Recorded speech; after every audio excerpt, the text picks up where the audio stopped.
All right, folks. So welcome to the series. Sorry, we got to do flags.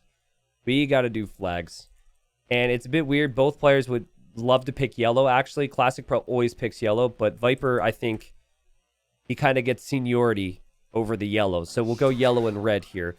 Viper comes in here aiming to get 3 wins on the board here today. Viper has looked very sharp thus far this season, but unfortunately for him right now, he's behind Leary in the standings. And Viper has never been lower than first in Titans League. He was in first place in the first season. He was in first place in the second season, at least as far as groups are concerned. And then in season 2, Viper won the whole thing in the playoffs as well. So Viper would see it as poor, disappointing, let's just say. I don't know if he uses such extreme words to end up falling below other players in the group. But the other player in the group is Leary, and Leary's looked fantastic. So when Leary had played Classicpro, it was actually a very quick series, and Classicpro got destroyed pretty quickly. Now, I was talking about this. The thing that's cool for Classicpro, let's actually make Classicpro blue. Sorry to change it now, but I think that looks better with his flag.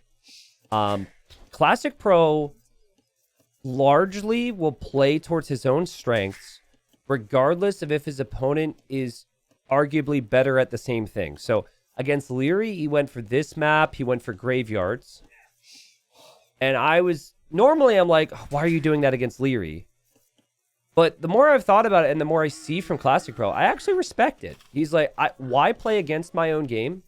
I'm going to come in here, play my own game, play to my strengths. If I lose, I lose, right? But at least I know that I played my best, and that's why Classicpro has been okay with game number 1 being Land Madness against the Viper. At Viper's Portuguese, Classicpro is Khmer. I feel as though the Khmer are the more traditional pick here. But where the Portuguese can get really strong is when gold starts to be spent. Gold units are cheaper for the Portuguese. You also bring in a little bit of wood trickle from your berries is also nice, especially with the double berries. I don't think it's enough and significant enough where you have to change your whole approach and actually take the second berries, though. If that leaves you exposed, which it could do, I think Viper maybe shouldn't be doing that. Another thing, a little surprised to see from Viper, is he hadn't pushed as many deer as I expected here. Like, usually on this map, players are pushing in all the deer. Look at Classicpro. Classicpro's pushed in so much deer. Everyone kind of expects it's going to be a scout build, so I wonder if Viper's doing this because he wants to find Classicpro and maybe go for something that's not that scout build. And again, if he can pull off this 18 pop-up time, he definitely has enough food. It's not like he doesn't have the sheep. It's a little awkward, but okay, Viper clicks up. So I think it's in the transitions where Viper, that's his bread and butter. It's in the transitions is where the best players actually end up dominating, and that's transitioning away from their first army type. Just the timings on that. Viper does have this first game of the day thing with him, right? Where in the first game, especially if it's a low-stress situation, which for Viper it pretty much is, he's the favorite, and this is a group stage format, can sometimes come in a little bit under what his peak level is. We'll see what ends up happening here. Classicpro will not need a barracks with the Khmer. You could just go directly towards the stable. He's going double lumber camp, but double lumber camp there? It's a little weird to me. Does that even add efficiency right now? I guess it will eventually. He's been playing for 3 or 4 hours today, T90? Yeah, that's true. I saw him playing earlier. I mean, to be honest, Calpit, I saw you were watching that one game. Some of those Atacama games, they were a little... Don't tell Viper I said it, but they were a little rough. A little rough at times. Some fun ones, though. Some really fun ones. Everyone's been trying the U-pudding stuff, so... There's been some messy stuff. All right, here comes Classicpro. Classicpro sees Viper's TC. Says hello to the geese underneath it. And we'll now see Viper's woodline. Viper has not pre-walled the woodline. So Viper should probably consider that. And Viper does not have another woodline he's taking right now. That's his only woodline. As the snake comes home, just wants one more little deer push here. And he's going to get the deer. I really like the build-up so far from Viper as he's sending a spearman forward and another spearman forward to pressure.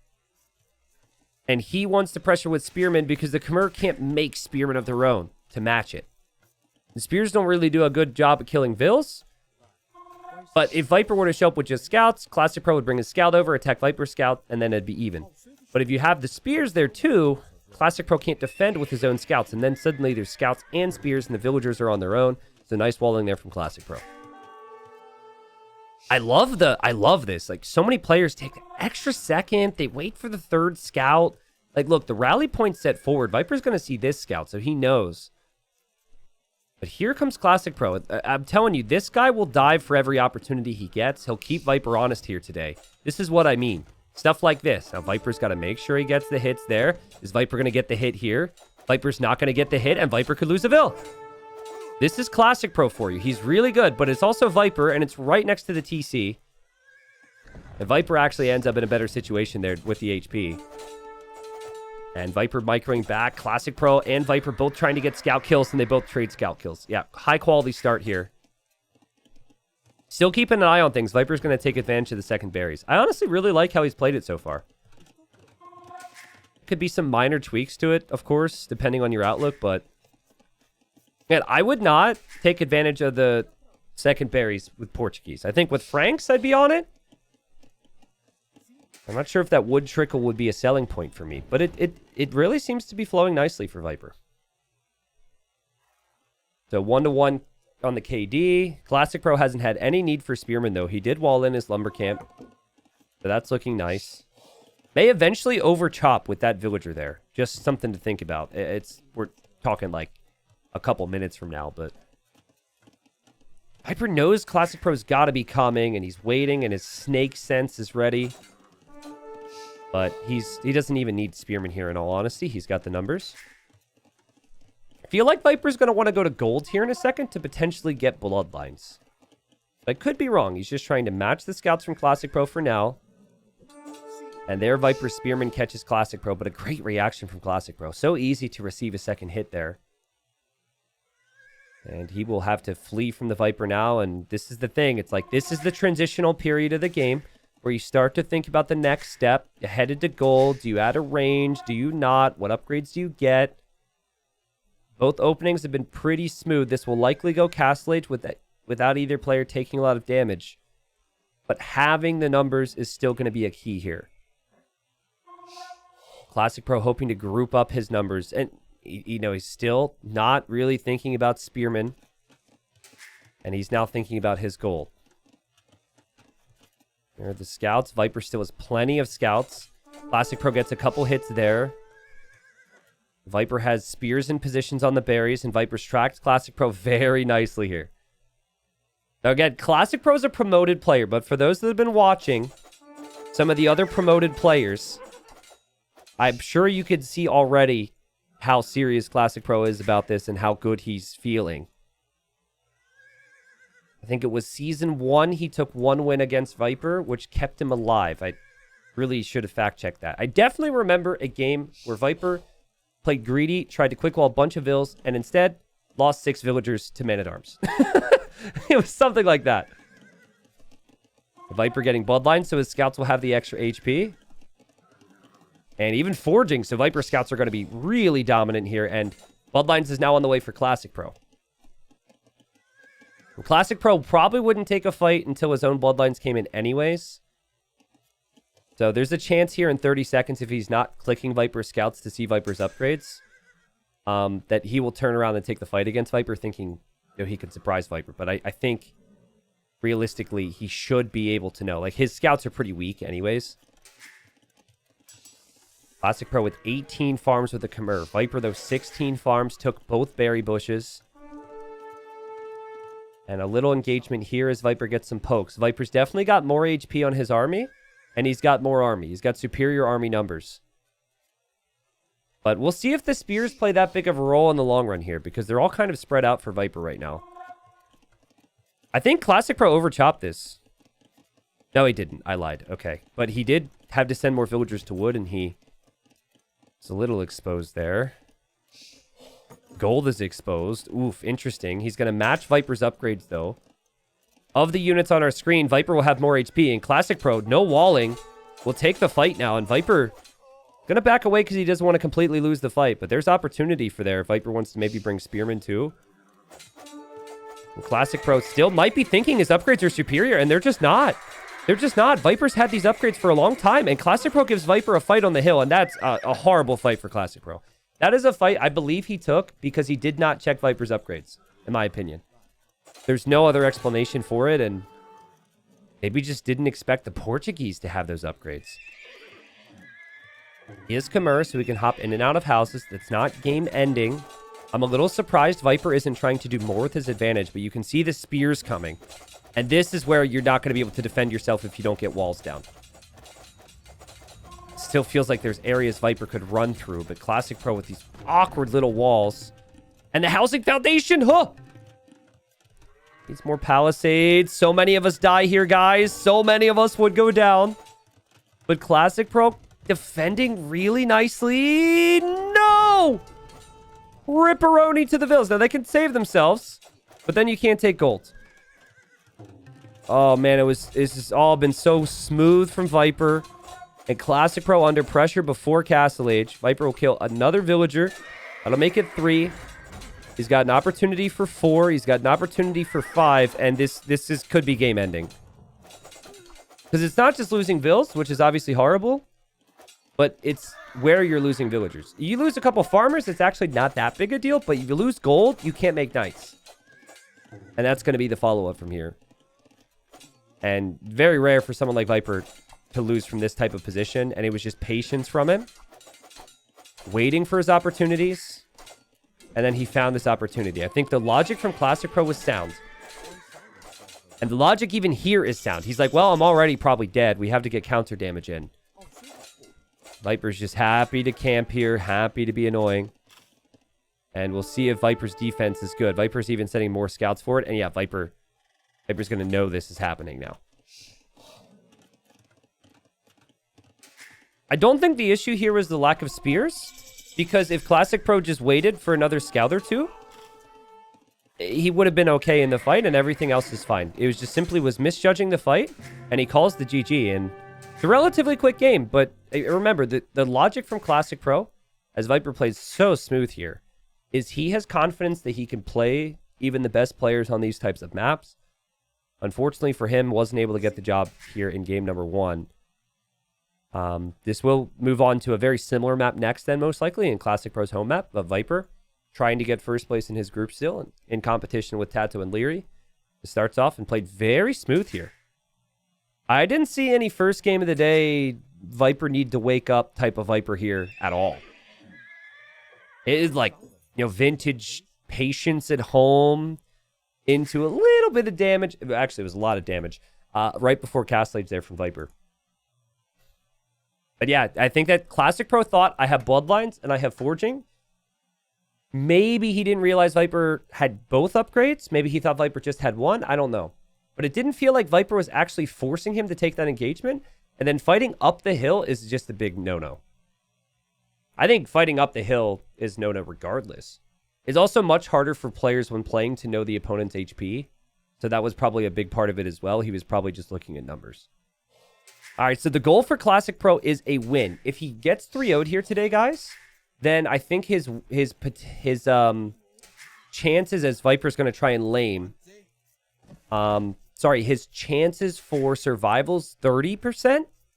But if he gets one win against Viper today, his chances for survival goes up to 70%. He's at 3 wins in total, which is just 1 above Vivi and 1 above Sobek. Now, Viper has picked the Aztecs here, which is a more traditional pick for this map.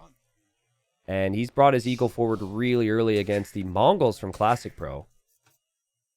And Viper was, if he continued this way, he would have found so much food from his opponent. He would have found the sheep. He would have found the boar.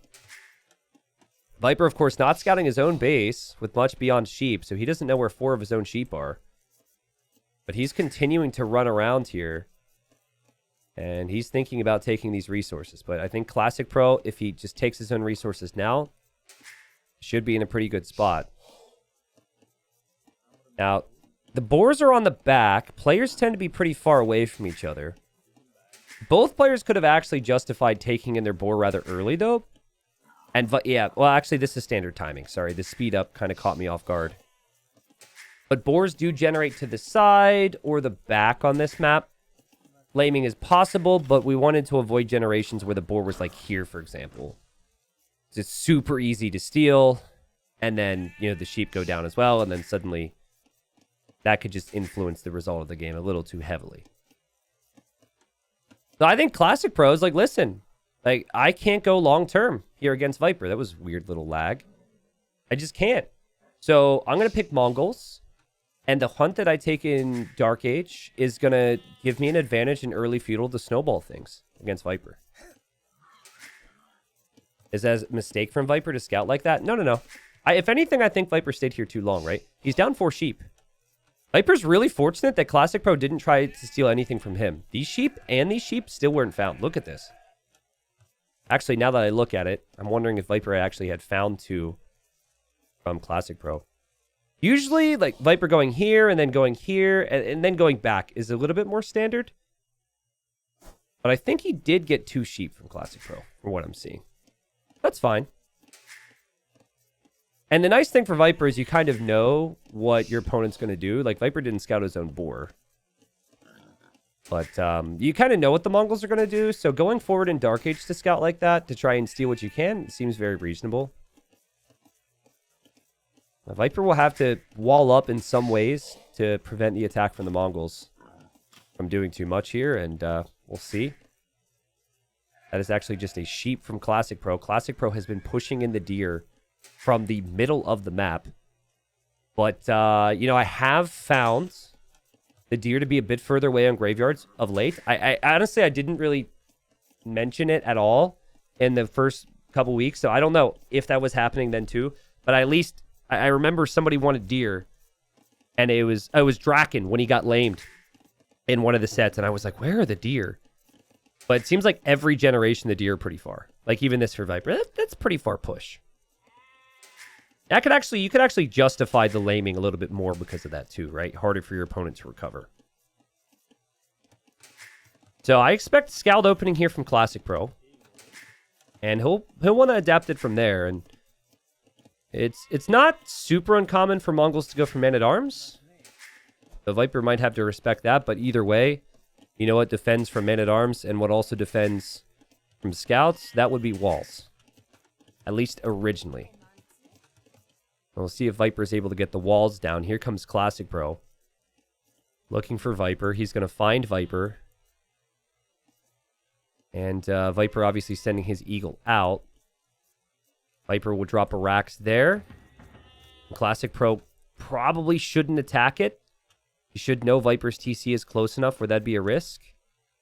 And this is kind of funny. Classicpro might double back for this. But yeah, Viper's just pushing in the deer in the darkness to get a little bit more food. So in the previous game, they were up at the same time. They were going for the same type of army. This is a different situation. On this map, though, if Viper ever is in a full boom, low pressure scenario, there's relics everywhere. Aztecs get so much gold in their relics, or from their relics. It feels like Viper would just dominate. Mongol late game's no joke, but this to me feels like Classicpro's opportunities are going to be in Feudal Age and Castle Age. I could see Classicpro considering an all-in Step Lancer play. Or like, even a combination of Knight Lancer would be really nice if we see Pikemen and Eagles. This should be attacked. I'm a little surprised Classicpro's run away here. Because there will be a Spearman coming up next from Viper. The Feudal Age Scout wins the fight. So, I guess Classicpro doesn't want to waste any HP. And, oh, really? Does some dirty dancing there. Viper not getting as many hits as he would want. He's going to make an Eagle now, and he's going to make an Archer, and he's on this very forward gold. See how Classicpro chooses to play this.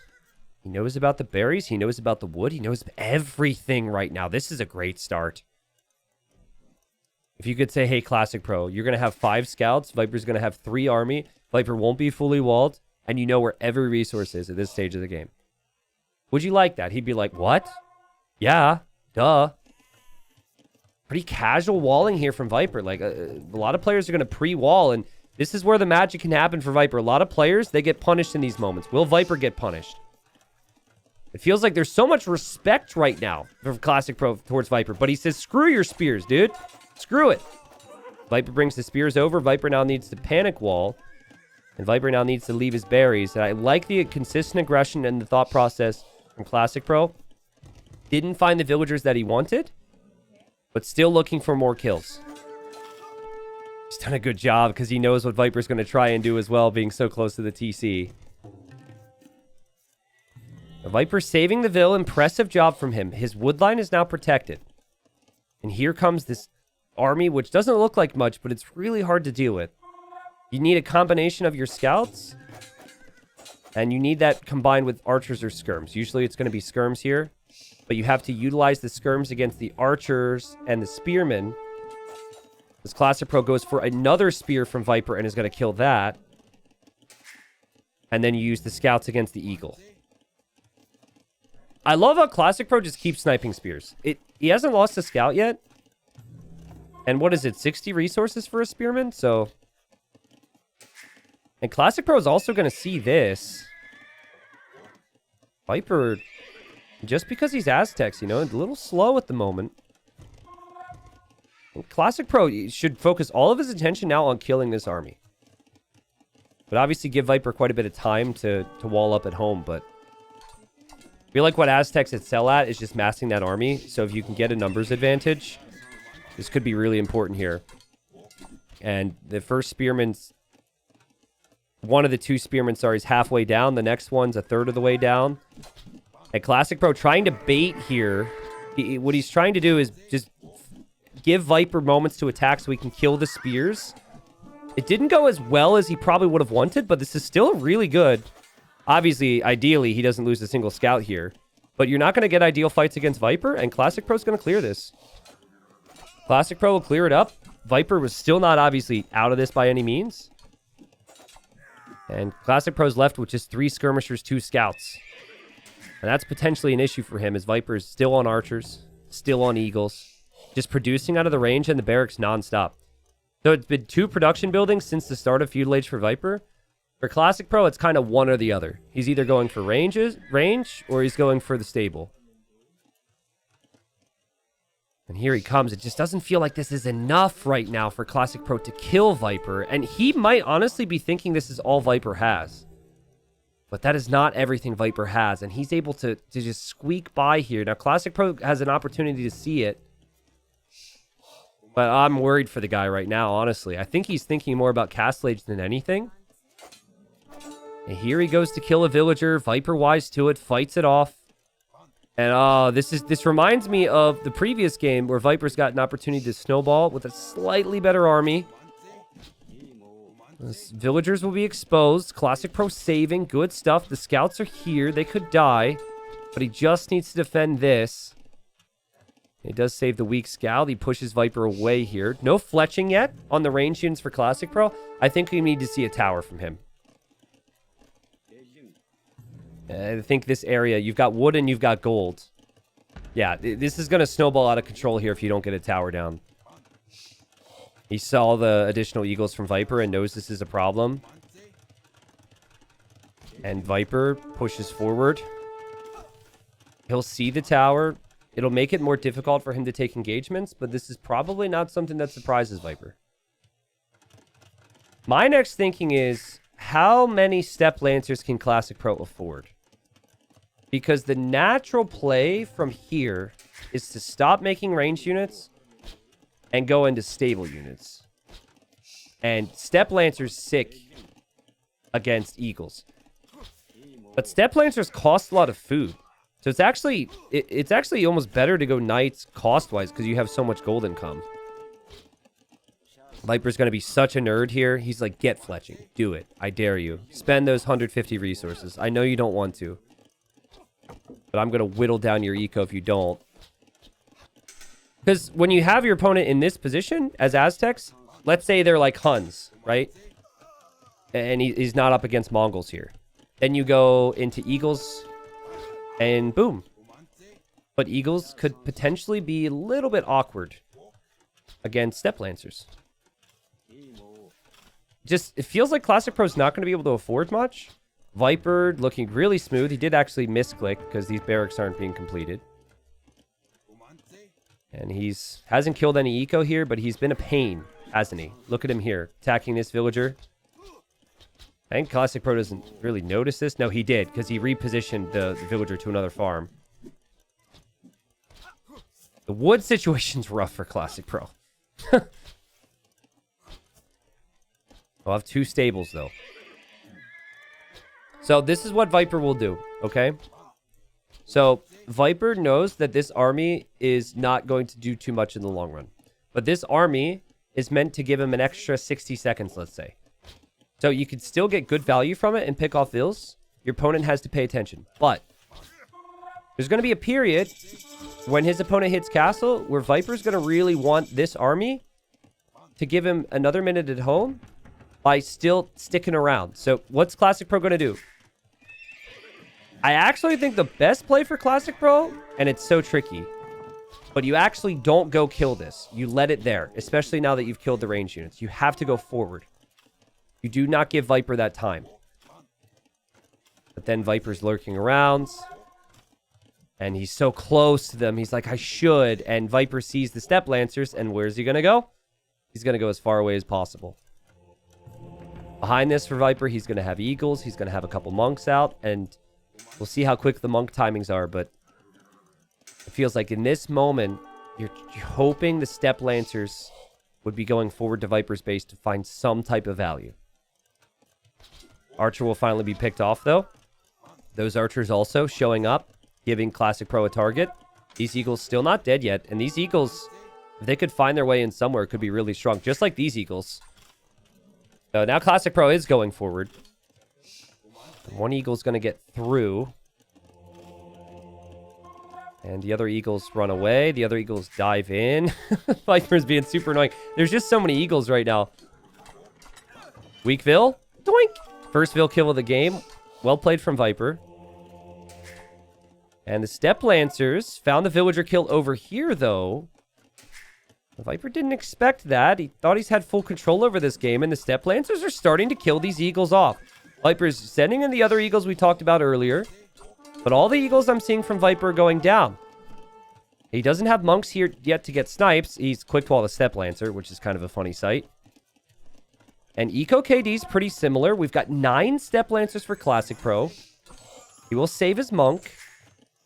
You still do have an approach from Viper, which is very much a late game approach. Another snipe there from Classicpro. So, like, this is why it's so weird. Because your best unit now against this is actually monks, if you're Viper. But, you know, the natural play is Eagle Monk against civs that can't make Step Lancers. So you still do it, and that's going to be a dead monk.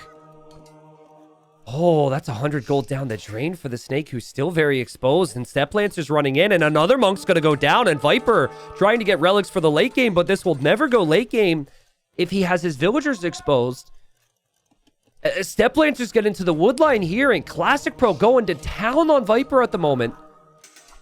And here Viper will save his monk. Viper also has Archer showing up. Of course he does. And Eagle's going to try and run through here. Crazy stuff happening. Viper's doing that. He also house-walled these Step Lancers out. But honestly, Classicpro, if you can just get another batch of Step Lancers right over to this area, it feels like that's the area to be at right now.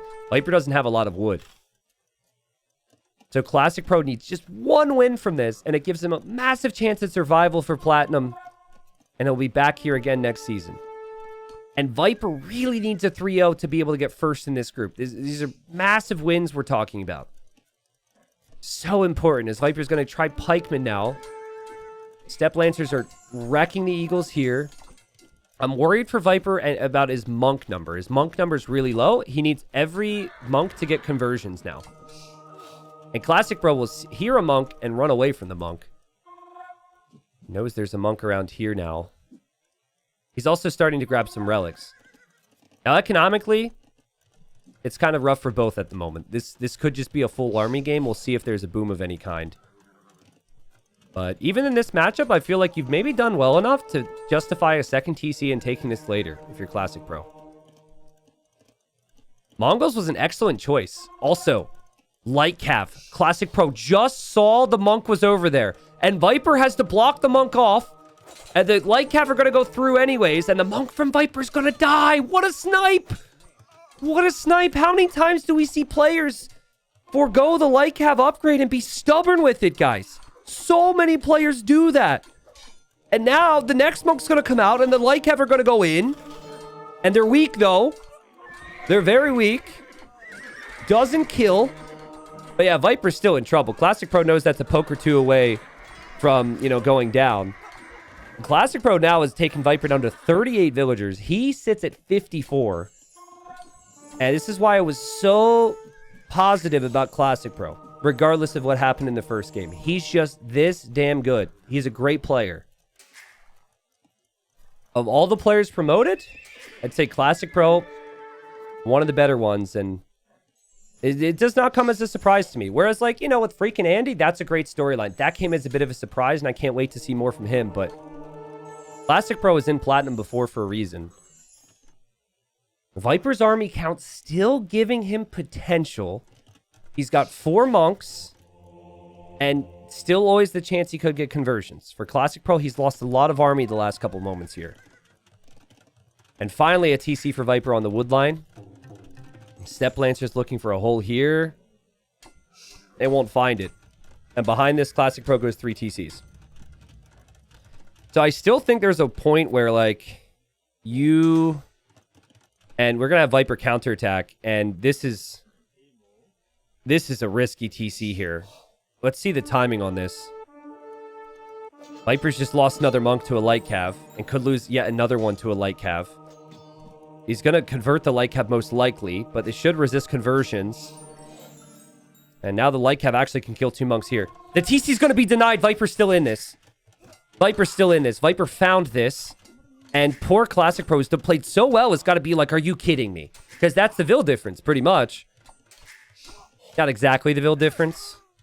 But that's a really big deal. And Viper still in this game. Classic Pro just really needed that TC to be somewhere he could protect it.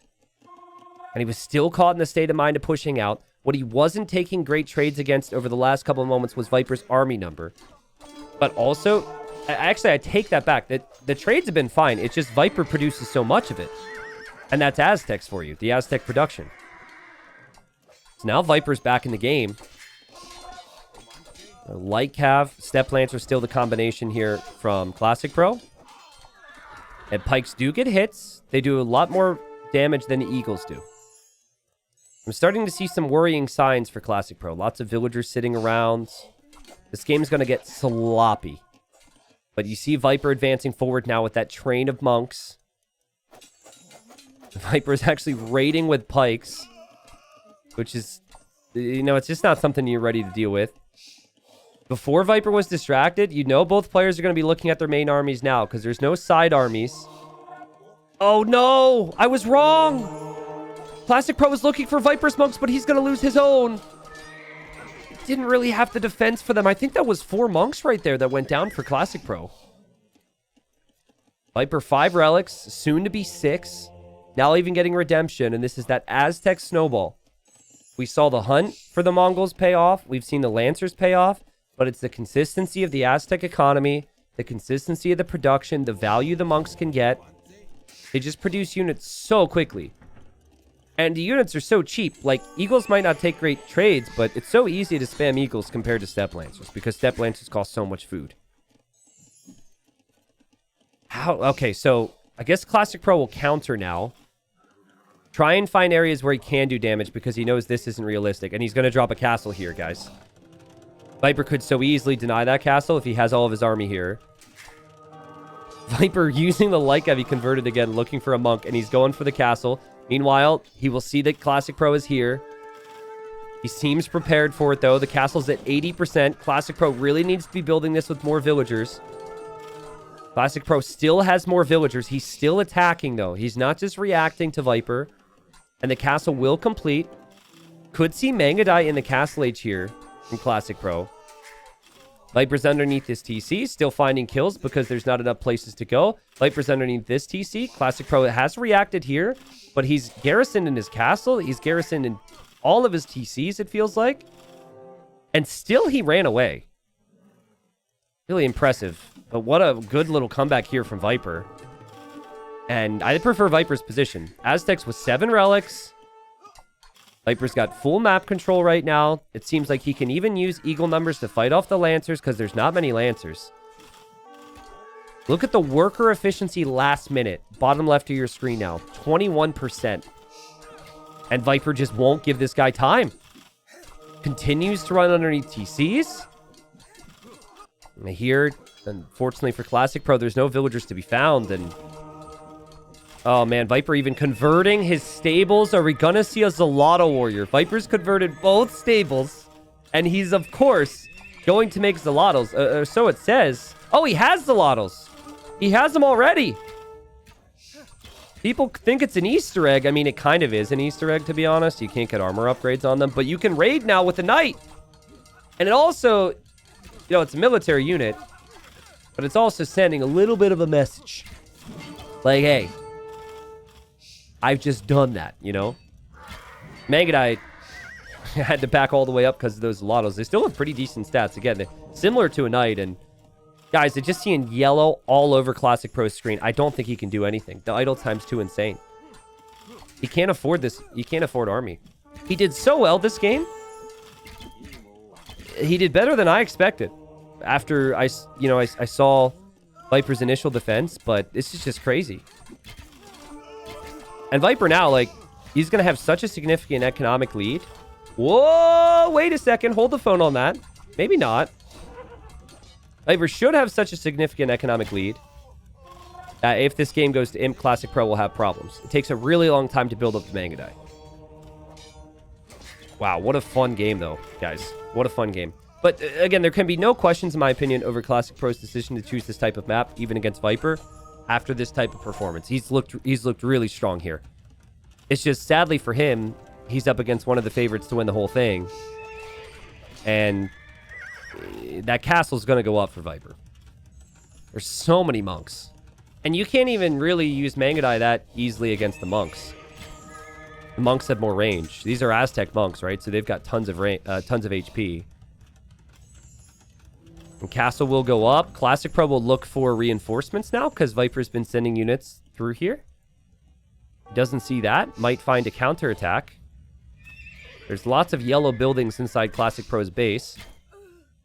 There's the Mangadite. They find a good attack. Good value fight. It can only be in one spot, though. The castle goes up. Classicpro abandons this area. It felt like he was so close here, right? But he's thinking Mangadai now. And he's going to drop a castle here. Honestly, if he can get a big enough ball of Mangadai, even in Castle Age, it could be decent.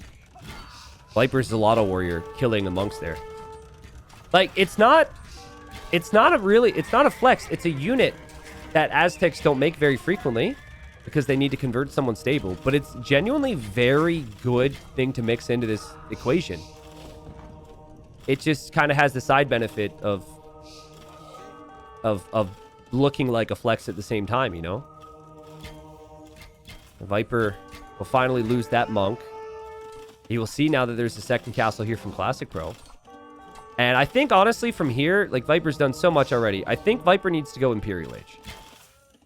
Running underneath all these castles, I mean, maybe it's worth it because your eco is insane. And that's what he's choosing to do. I think even Classicpro's surprised he's doing this. He's like, what? I have to garrison all this stuff? What in the world? There's eagles flooded everywhere. This is why people hate the Aztecs. Oh my goodness. It feels like Imperial Age would make a lot of sense for Viper. He's just got random monks back here. He wants to convert the guy's mill. But seriously, like, the Mangadai number is not being dealt with that much. I know Vipers can make more and more eagles, but eventually if this is 15 to 20 Mangadai and Viper's still in Castle Age, it could be a problem. I think Viper almost wants a castle on this hill or something, because Classicpro wouldn't be in many other areas then. Like, look at Viper's point of view. He could see he's surrounded Classicpro now. Again, my concern is this is a pretty critical ball now. Imagine if Classicpro could somehow get ballistics. You can tell he's trying to. He's lost 60 villagers. Viper's got a 30 villager lead. And Classicpro can't even afford to get ballistics right now. Zolotl attack underneath the castle kills another vill. Blacksmith house is being converted. Ay, ay, ay, ay, ay. But Viper has 7 army. He can never lose from this position, right? Viper converting some farms now. Here are the Mangadai. Oh, Viper's sneaky. Guys, there's a chance Classicpro comes back. This castle, okay, if he's going to place a castle there. Still believe it could be denied. Also, the castle, this is so dumb. I feel like the castle should always auto-prioritize units. It is auto-prioritizing the market Viper converted. And Classicpro doesn't realize that. Why? There's no way Classicpro clicked the castle to attack that. That's a little frustrating. Like, I feel like that falls into the category of a bug. I feel like it shouldn't be how things play out, but I'll tell you what, man. What a comeback from Viper there. Classicpro almost had him.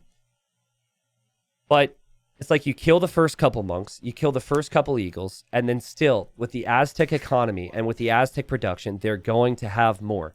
So your, let's say, 10 units need to kill 3 times their own value, whereas Viper's units, you know, they only need to kill half of their value. It's okay to take bad traits because you're just going to, it always feels like it's going to stabilize again.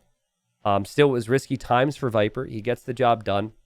So many tiny little details here, it's really hard for me to show. Like, he's really microing this stuff hardcore. Producing the Zolotls here as well. Like, you know, drawing the villagers over, I'm sure, because he was converting something with the monk. Yeah. So he's converting something with the monk. Then the villagers start coming after the monk. And then Viper makes a couple jags out of the castle. And those villagers were going to end up dying. Like, just one of the better comebacks you'll see from Viper, but it is a player who is known for just ridiculous comebacks, and that's why you can never write him off. Viper up 2-0. Classicpro will now have to go to Viper's home map for the next one. But I will say, Classicpro played good on Hideout last time I saw him, and most of his early Civ picks were all surrounding Hideout. So I still believe Classicpro can get a win. Obviously, it's Viper, though, and we'll see what Viper has in store for us. There's the res collected. Massive eco lead. He brought in 4,000 gold in that game simply from relics. Unreal. So there's some question and some speculation on what the Civ would be for Viper, because Viper did have Dravidians, and he's in love with the Dravidians. But I felt Viper would have to go for the best civilization he picked for this map, which is his home map, and he goes for the Bohemians. It's actually one of his later picks. Viper, though, I think has gone for the right pick here. Classicpro's first 2 picks on his draft were for Viper's map, which is interesting. He's gone for the Cumans, and then he's gone for the, he went for the Burgundians. He chose to go for the Cumans here.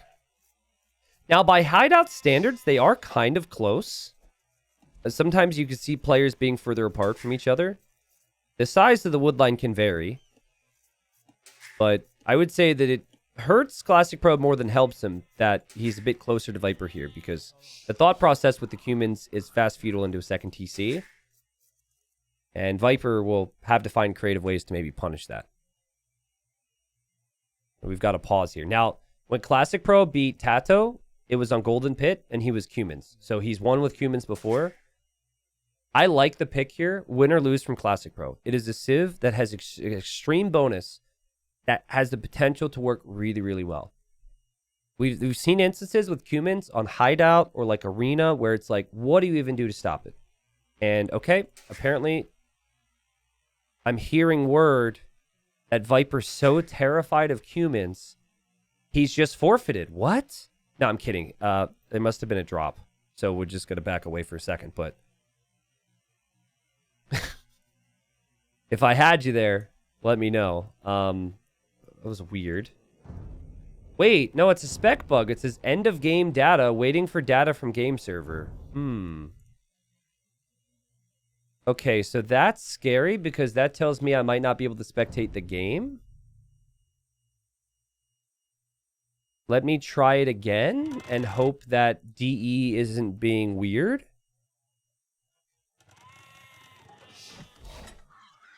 I'm gonna hold my thoughts close to my chest here. What time were we at? Are we good yet? I think we're good. Right? Yeah, we're good. We're safe. Okay, good. I don't have to get upset. Great. That was really weird. I'm now like kind of scared, you know? But hey, it's all good. Everyone just says thanks to E and moves on with their life. Good stuff. So what will Viper do to... What will he do to punish this? Like, I think Fast Castle Night Siege is one of the better things I've seen in the past. He doesn't actually know right now how close Classicpro is. Classicpro is going to see Viper in a second. And, you know, this could make Classicpro make some tweaks to his approach. But overall, you still have to go for the second TC, in my opinion. It's all good. Classicpro's clicked up very quickly here, 18 pop. And we know his plan is the second TC. I genuinely think, I'm not kidding here, especially because they buffed the Hussite wagon, which I don't think they ever should have. I think the unit's insane, okay? It was good before on the back of a good build. It's even better now, okay? If Viper realizes how close Classicpro is, which, you know, he'll come to these conclusions soon, I think you go fast castle, maybe make a spearman or two to protect your vills, and you drop the castle on the front and make it messy. You can just sit underneath opponents' TCs with Hussite wagons. TCs do nothing to them. Hussite wagons, or as some people call the food truck, I think are really good. But I don't know if Viper thinks they're really good. Like, we haven't seen Viper really do that before. It hasn't really been a hideout thing. But the alternative is you try and go Pike Siege push, and you don't go for the castle. That could also be really strong, in all fairness. Like Monk, Pike Siege. But you have to punish the two TCs in some way. The only other alternative, apart from the wagon drop, or the food truck drop, or the other suggestion I gave, which is the Pike Siege play, is you actually stonewall this, okay? You just wall it up, and you play this super late game. Give them an eco lead, but try and catch up. Viper's going to stone. This will be fun. This will be really interesting, actually, because he's going to be going up rather quickly. But the faster you build that castle, the better. It's just I'm not sure if it's achievable to build the castle off of this. But we can already tell what Viper's going to do, guys, because he's going one Vil and then Loom.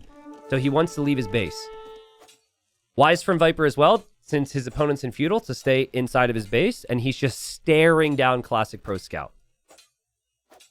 And it's a bit interesting. We can't actually tell, but Blue Scout asked, will you go Hussite wagon? And there, Viper Scout just answered. So a bit weird from Viper to tell his opponent his strategy there, but you know, we don't oftentimes get so deep into the depths of the game and realize that these are actually humans who can communicate. Maybe they don't speak the same language. Maybe language barrier could be an issue, but I always find that really funny, where they just stand there. Like, the fact that Viper stood there and then didn't even move, I think is always kind of funny. If I was Classicpro, I would just be attacking Viper's walls at various points. I think, honestly, what he's done, though, is just patrolled the scout there.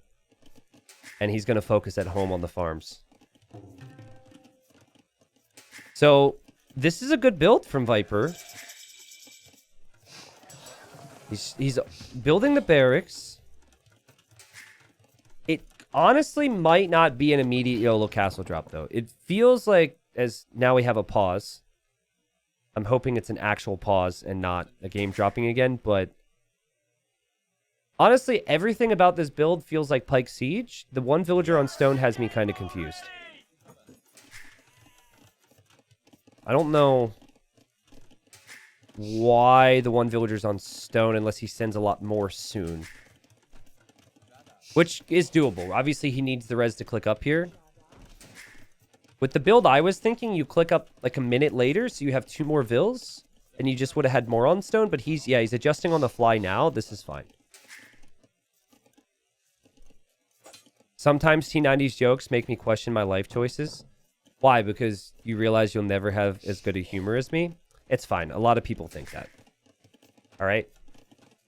It's a normal feeling to have. All right? So don't go questioning your life choices. Just realize that some people are just better at humor than others. Or, alternatively, some people exist to make really embarrassing jokes, to make others feel better about their humor in another way. So hopefully I do that. Nice save, thank you. T90's jokes are good some of the time. You can't add the some of the time in on a different message. Because you got points for me by saying T90's jokes are good. But then saying some of the time afterwards is really... I feel like it's unfair to me, you know? You just baited me a bit.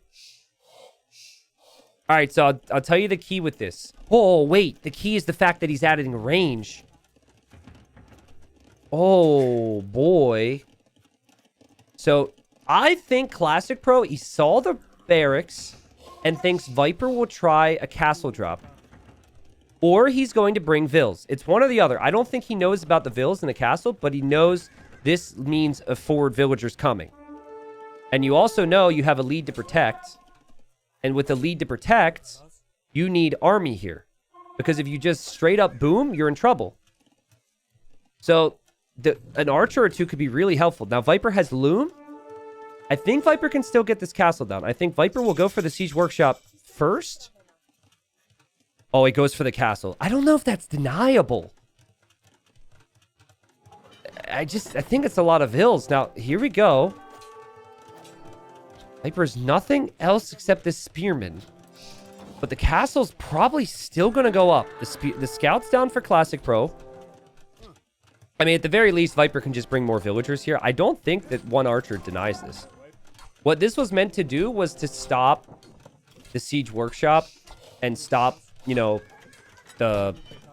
whatever building Viper was thinking of. This isn't going to be enough from Classicpro. It's a really good thought. But I don't even think Viper's going to lose one villager. And the food trucks, people, are coming. So be ready. I want to see Viper be incredibly bold with these. The players who are winning with this unit have always been bold with them. And I really like...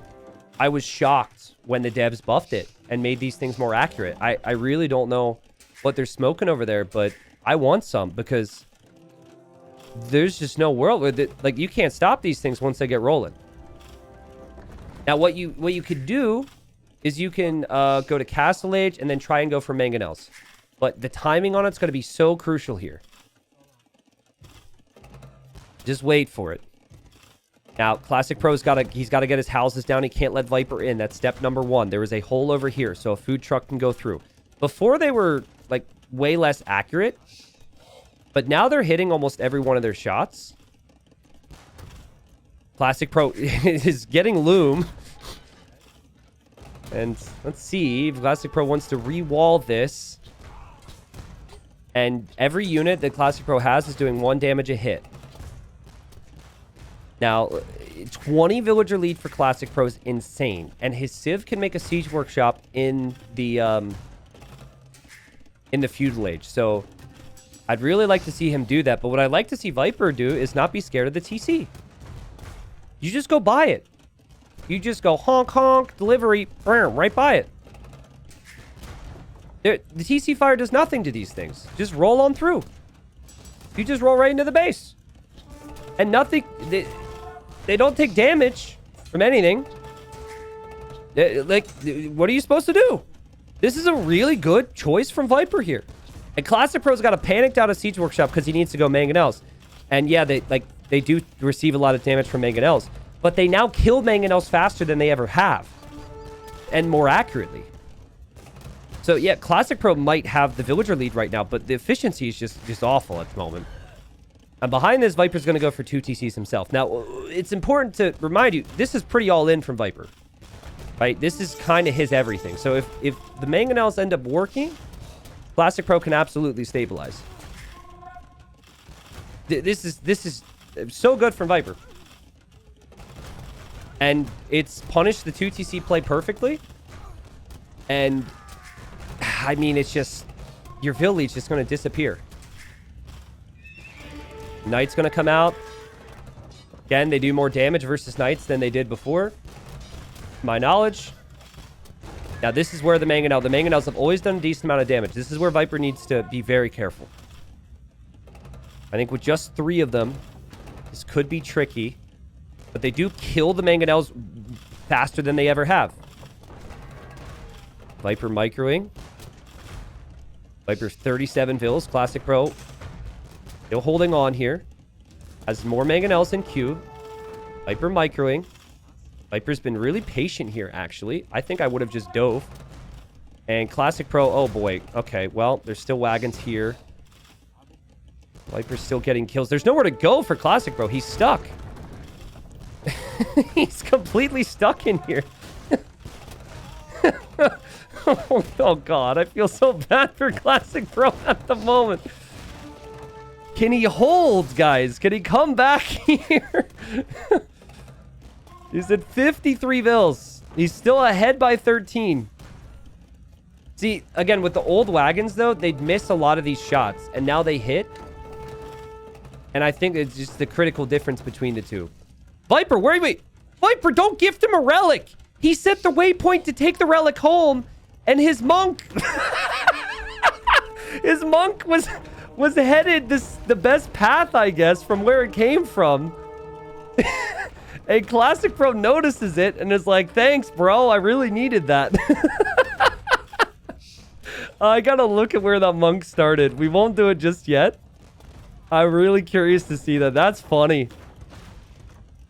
So, the dust is settled, folks. Okay? 18 villager kills from Viper. He took no damage at home. He's 3 TCs.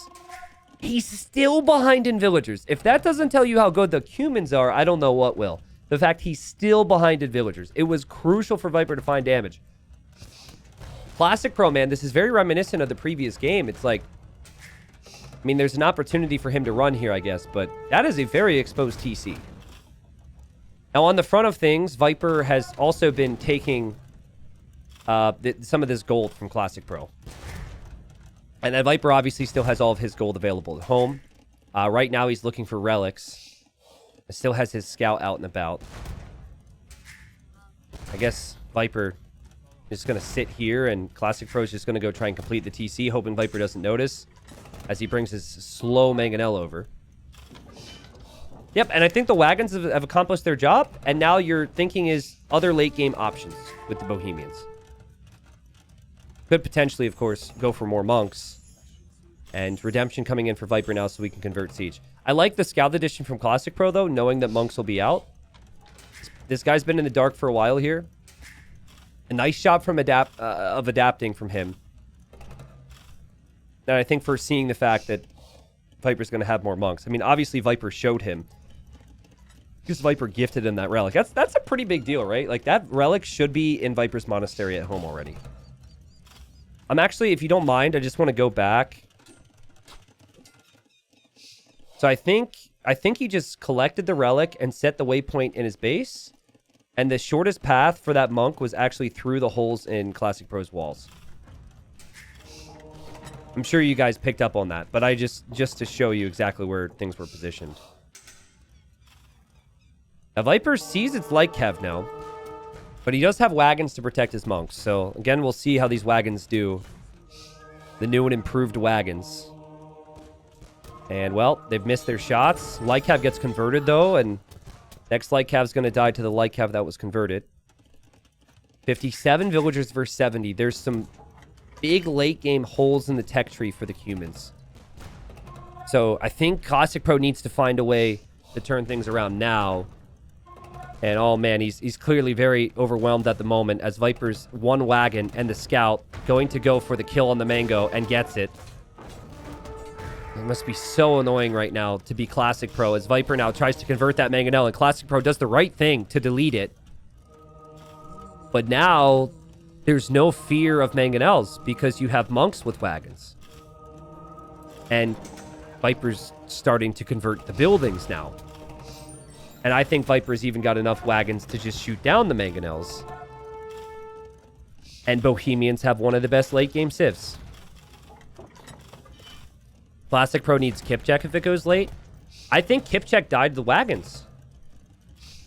I remember a game, it was in silver, so it was 2 months ago, where we saw full Hussite wagons against Kipchaks. And Kipchaks, remember, they do low damage output, and the wagons have 7 pierce armor with 180 HP in castle. They have even more in imp. But actually, the unit to try and kill here is kind of, we're looking at it. The comp from Viper could last the whole game. Usually you're going to go like bombard cannons and pikemen though.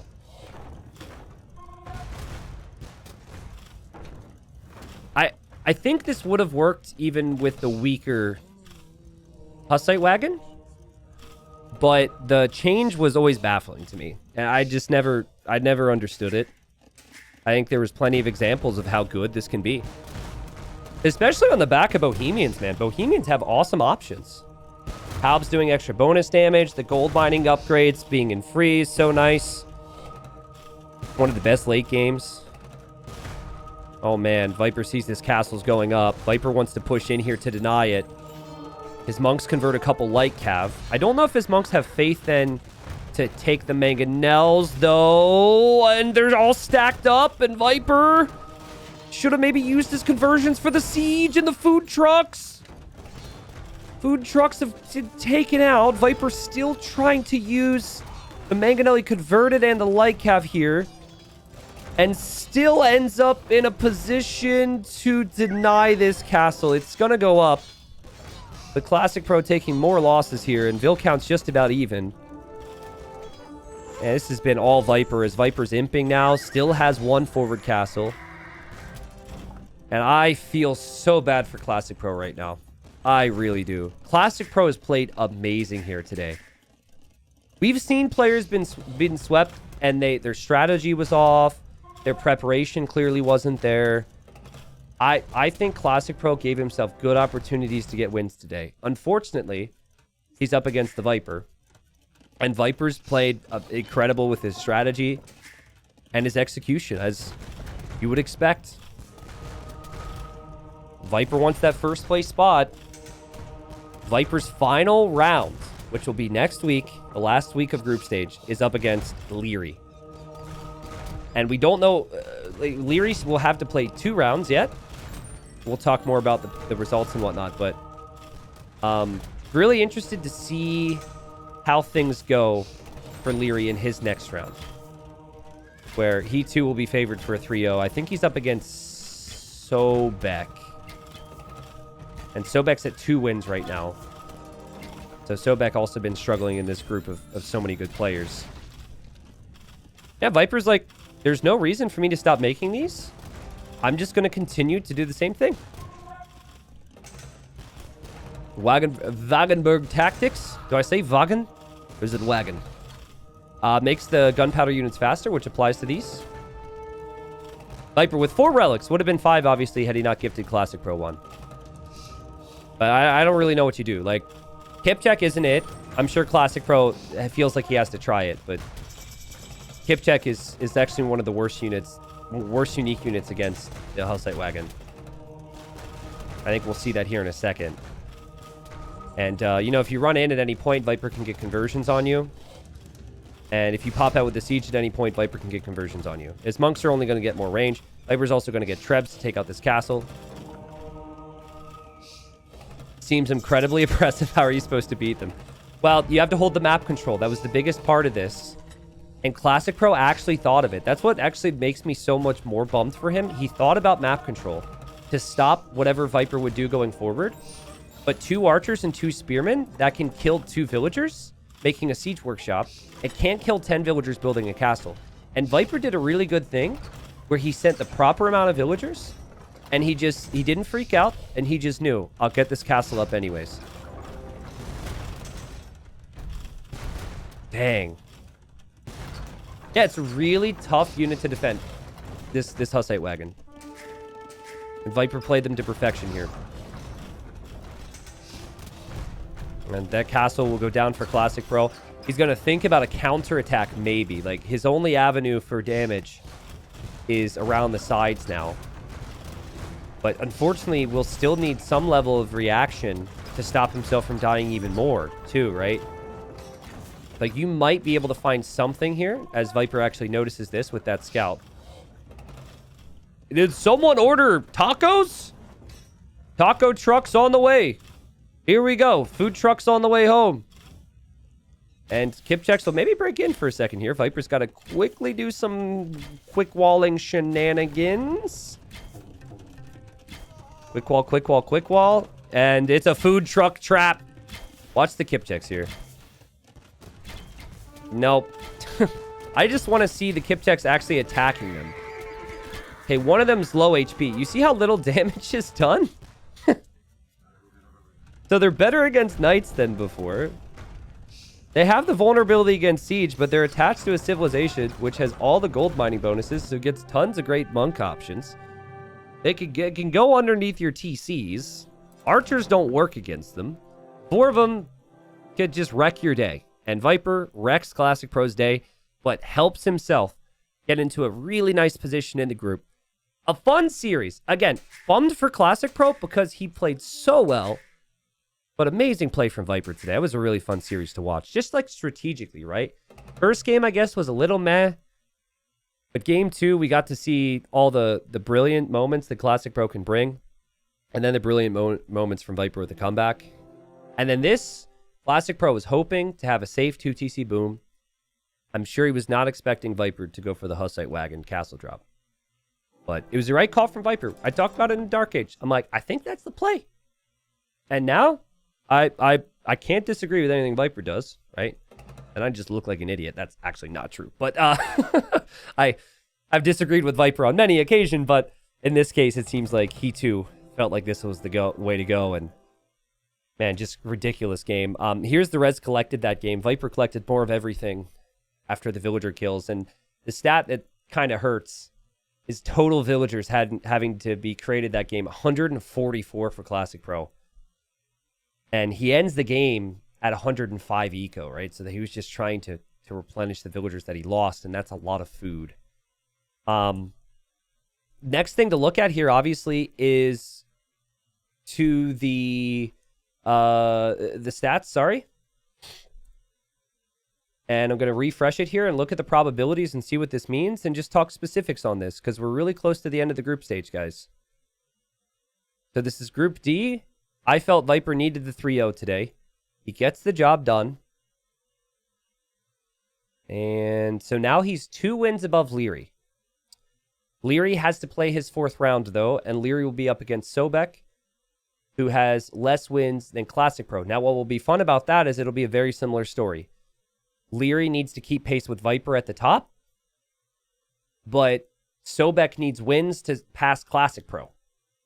So Sobek has greater potential to, potentially stay alive in this group because Classic Pro wasn't able to get any wins today.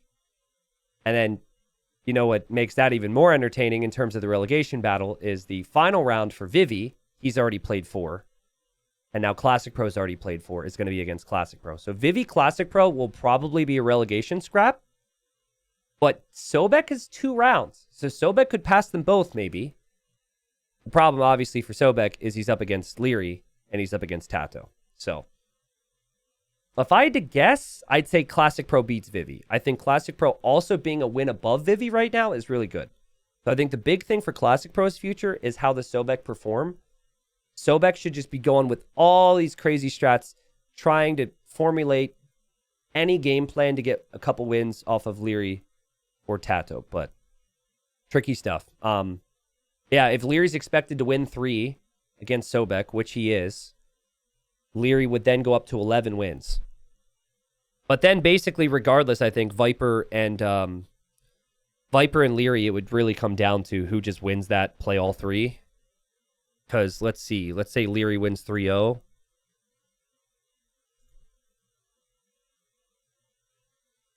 Okay, so again, just spitballing. So Leary wins 3-0. It doesn't really matter that he has one more win over Viper. And I suppose you could apply a similar logic. It doesn't matter if Sobek gets a win off of Leary then, right? Because it's still going to be whoever wins between Viper and Leary. Ooh! So that's interesting. I mean, the wins matter, but only up to 2 for Leary against Sobek. So I don't think that should influence anything. Leary should still try and win as many as possible. But it's interesting.